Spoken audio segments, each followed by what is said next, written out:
Hello and welcome to this video on the topic of Memorandum of Association and ultra-vires.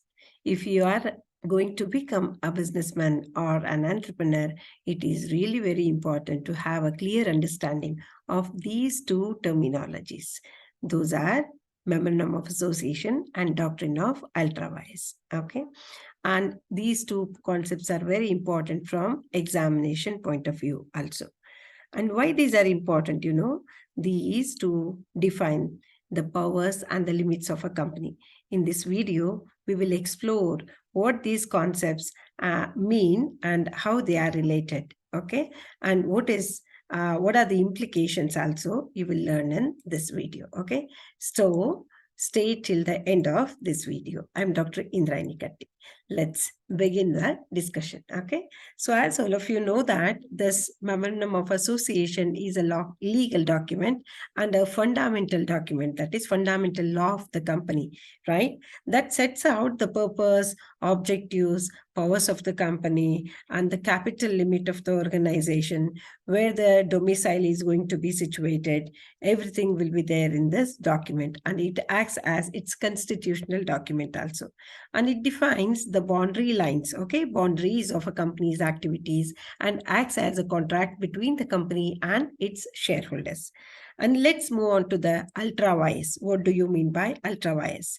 It is basically a Latin term which means beyond power. Okay, so ultra-vires act it is not valid, it is null and void, and it cannot be ratified by the directors even if they wish to later on. Okay, so it means they are not at all permitted to go beyond the boundaries of Memorandum of Association. Okay, so let's move on to the exact meaning. Any act done by the company goes beyond the ambit of memorandum is ultra-vires, which is invalid. Okay, is ultra-vires the company.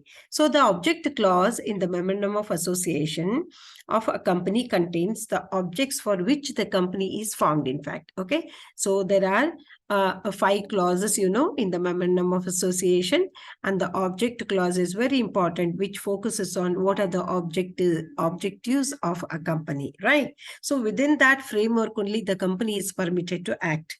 If the company or the directors or its members go beyond the boundaries or go beyond their authority enumerated in the object clause, then that will amount to ultra-vires. Okay, so that's why it refers to the action taken by the company that is outside the scope of powers granted to it by its Memorandum of Association.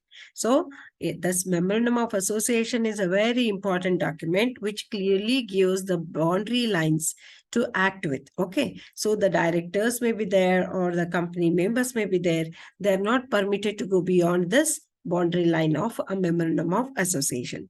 If a company engages in activities that are beyond the powers set out in the Memorandum of Association, these actions are considered ultra-vires and are considered as invalid also. That's why be careful. Okay, so the concept of ultra-vires is important because it protects the rights of shareholders and helps to maintain the integrity of corporate form of organization also. Okay, so that's why ultimately what you have understood by the meaning of this is ultra-vires is going beyond the limit of Memorandum of Association. What is specified in this document, the directors, the shareholders, the members of the company are permitted to act within the framework only. Okay, so if they go beyond this, they are held responsible for that act. Okay, and whatever they do that is invalid, that will not bind the company but bind the person who has done it. Okay, so here I conclude the discussion about the Memorandum of Association and ultra-vires. Thank you very much.